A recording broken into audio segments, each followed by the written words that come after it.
Stuart Fredenberg, written by his wife, Gert Fredenberg.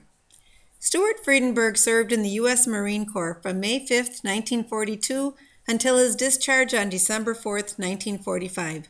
He took part in 11 landings and 1 sea battle while serving in the South Pacific. Stuart was born on July 6, 1926 in Madison and grew up in Milwaukee.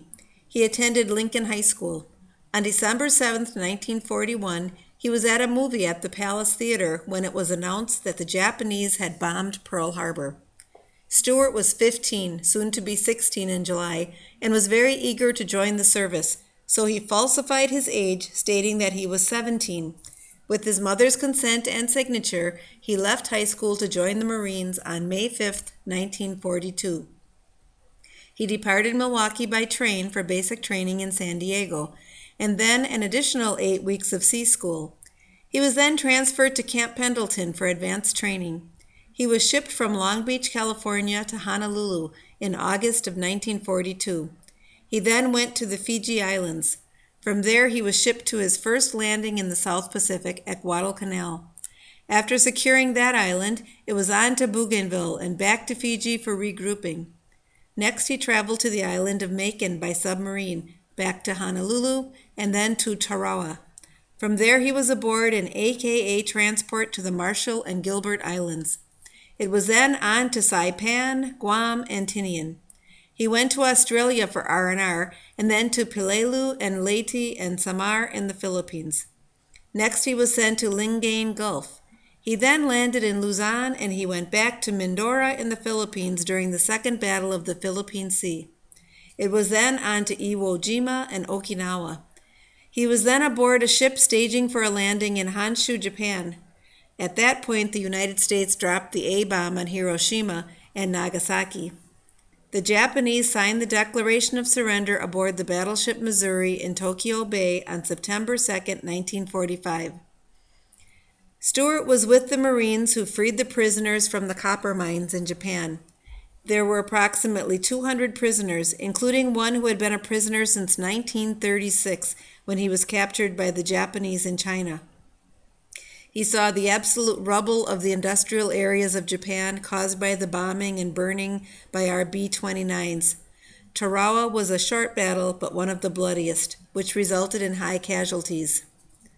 Stuart has many memories of some of the most horrific battles of World War II. Some of those include the fighting in the caves of Saipan. It was there that many civilians and Japanese jumped from the cliffs to avoid capture. On the island of Pelelu, they ran out of water. Some drank contaminated water and became quite ill. Leyte was the island MacArthur came ashore and declared, "I have returned." He came ashore on an LSI landing craft and walked ashore in water for approximately 30 yards, everything but a band playing. The sea battle of the Philippines was also known as Surigao Straits. Another incident was after Okinawa. U.S. and Japanese dignitaries were flying to Manila to start peace talks. MacArthur was Commander-in-Chief of the Pacific. Stuart was a Marine guard on the plane which developed an engine fire. All except the pilot were ordered to abandon the plane. They parachuted into the shark-infested waters of the Pacific and spent 1.5 days in the water before being picked up by a destroyer.